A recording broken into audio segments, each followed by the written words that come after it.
Alright, well, of course it wasn't until my very last destination I realized I should have been filming this entire trip. But here I am, right after the Galapagos Islands of San Cristobal and Santa Cruz, in that order. I'm going to record this while watching the video to try and make it line up. I've done a ton more shit since my last terribly edited vlog, so I'll start where I left off. It finally stopped raining a shit ton when I went to Medellin, where we did ridiculous amounts of cocaine for $12 a gram because, when in Rome. For you addicts out there, it was pretty good, but it left your nose clogged. And for my mom, I'm just kidding, that didn't happen. A few things about Colombia. The food fucking sucks. Literally everywhere. I didn't even know it was possible to have this bad of food consistently. Like, I love the country, I love the people, but come on. Eating is a pretty significant part of the trip. You know? I think the best meal I had was from Subway. Costa Rica had this meat plate with rice and beans called casados, which Colombia did a extraordinarily bland version of. It just didn't cut it. Medellin, the home of Pablo Escobar, who apparently you shouldn't talk about because half the country sees him like Hitler, which must mean they don't really see Hitler as that bad, because there's no Jews here. And for the record, just like Jeffrey Epstein, Hitler didn't kill himself. The remains found were only bones in a charred building, and later found out to be a woman's skull. Along with a bunch of other head Nazis, he fled to Colonia Dignidad in Argentina, which is on my list of places to go. A handful of people were wearing Escobar shirts, though, probably drug dealers. Actually, I think almost everyone in the tourist area was a drug dealer, except for this one guy trying to sell Android chargers, who I asked for un cargador para mi nariz, which translates to a charger for my nose. He said no. There's a ton of plastic surgery also. I didn't realize the stereotypical Colombian ass is just surgery. That's pretty misleading. That's like saying Hollywood tits. I thought there was like something in the water, or they were like bred that way. And I saw an insanely hot tranny on the train. Trainee. No, seriously, it was insanely hot. Better than Thailand, for sure. Everyone in Colombia dresses really nice. They all look like they're on their way to a job interview. Cartagena is a pretty cool city, except for this 18-year-old who tried to extort me by saying, give me $400 for protection, like some kind of mafia boss.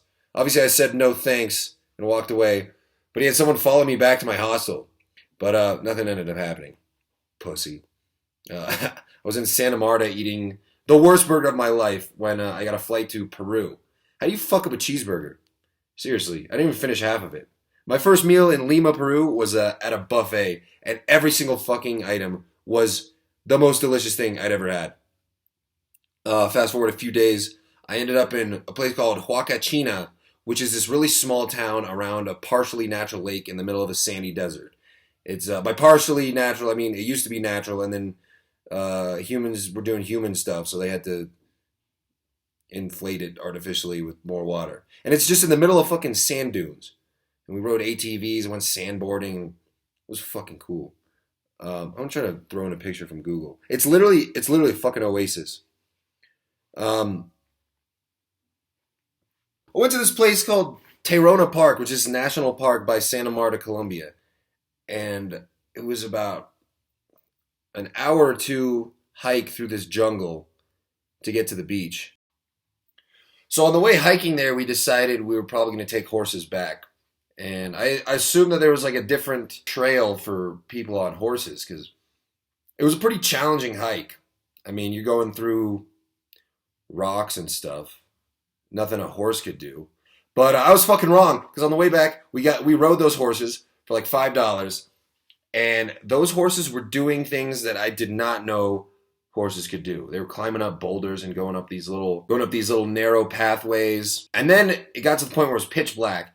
And the people we rented the horses from were following us from behind and were fucking with us and telling the horses to run. And these horses were fucking running through the jungle, damn near pitch black. I feel like a fucking branch is gonna hit me in the eye and take my vision out. That was one of the most insane things I've ever done. Skipping back over to Peru, Machu Picchu was fucking unreal. It literally looked like an acid trip. You really can't get a grasp for that place until you go there. Also, everywhere in South America has these little plastic stoppers on all the alcohol bottles, so it only lets out little dribbles at a time. And you can't even take them out with knives. It's really fucking annoying. But they label all the food products in grocery stores in regards to fat, sugar, and sodium. Thanks so much for watching. I put barely any effort into this. Also, this is all of the Galapagos Islands. None of this was places that I talked about. Fuck you, bye.